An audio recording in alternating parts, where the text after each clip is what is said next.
actually, here's a good view of the car outside. This is what Rowan drives. He's got a little shoebox also, but he drives this around. This is his daily driver, like all through the year. 65 Fairlaine. That's kind of cool. You know, it's a lot better than seeing a new car on the road. I prefer to see an old car. And like I said, he's slowly doing it up. So he brought it in. We did a tune-up on it now. We got it running really good. What else did we do? We did a little bit of electrical stuff to it. His main thing was the floor. And you saw this recently in the video. We were showing you the floor. Here we go. Let me get his. Now he's going to put carpeting in here. Get his mat out of the way. So there's this floor pan. You can see what we did there. So it's kind of hard to see when it's black, but we put a couple of ribs in our new floor pan with our bead roller. This is the original part of the floor right here. So we cut it out here. Then we went up and around by the gas pedal and came straight across there. So that's what we did on this side. That's what you did. Or I did, yes. Somebody asked in, I think it was Zig? I can't remember who it was. They asked about floor pans anyway, about pricing, and they said, how much do you save? I priced out a floor pan for this car on the driver's side, and it was going to be $100. The time I paid the shipping and the bullshit and the taxes and all the crap, it was going to be $100. I went down, picked up a piece of metal. I mean, it doesn't take long to grab the bead roller, run some beads in it. He's not fussy if it's not exactly like it would have been factory. It's a floor. There's no oil canning. That's why you put the bead roller in there. At the end of the day, for me to buy the metal and make this piece was probably $50. So it saved him half the price. It saved him $50. Now, granted, if you're after that factory original look, then maybe you would go and buy a factory floor, right? Because then it would look more like on this side here. Do you hear Dave? I hear Dave. He's mocking the ducks. He's quacking at the ducks. Let me get this mat out. Get in here. See, now you can see the difference. See the ribs in this floor, how much wider they are compared to what we just showed you what we did.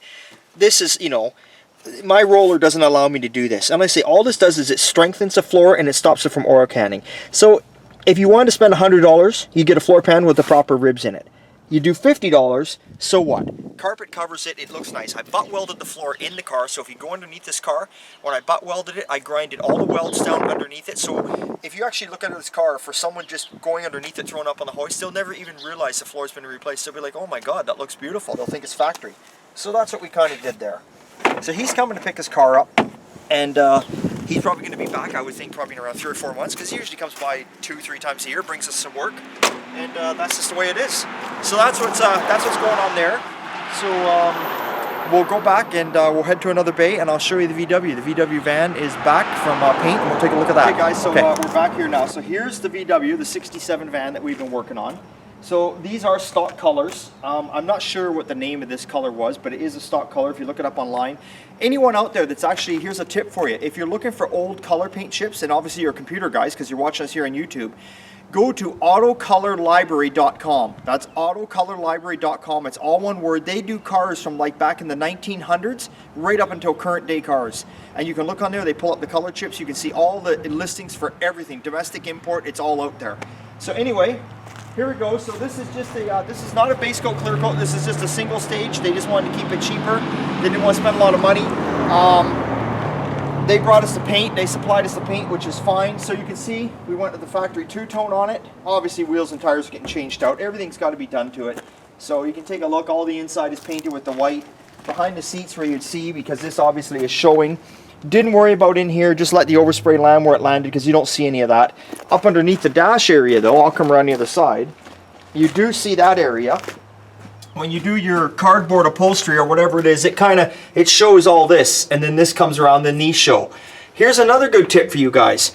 You ever trying to mask off stuff like this, you don't want to waste a lot of money on tape, such as like we did here. Anyway, this is an awesome idea. I'm sure you guys know it. What do we got going on? Tin foil. Tin foil. I mean, look it, because you can bend and move tin foil anywhere you want.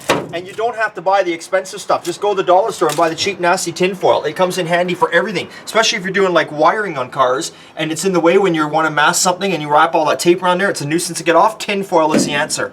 So there's another handy tip there. So anyway, we'll take a look down the, we'll check it out down the side here. Now again, this job here was not, Dave didn't go to the trouble of blocking this by hand. This was just, they just wanted to machine it and that's it. So they said however straight you get it by machining it, that's good enough, that's all we want.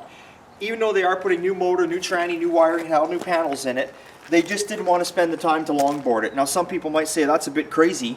Why wouldn't you, especially going this far with it? But hey, it was a customer's choice. So you got two choices. We machine it, we do the best we can, you get a little bit of ripples in it, little minor though, or you block it and spend way more money and time on it. So they went with machining it. So we did all that. Obviously up inside the engine bay, we just sprayed up in there so when the motor goes in it looks good. Again, you can see the handy tip with the tin foil up underneath there, around there. Obviously a black garbage bag comes in handy too.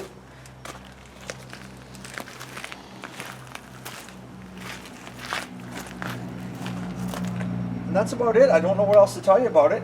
Unfortunately, maybe later on, for all my viewers that are going to stay subscribing to me, jobs like this always come back later on. They bring them back when they get them all together and they let us take a couple photos of them. We're not assembling it. Again, to save money, they're going to assemble it themselves. They're going to do all the rest of the work themselves.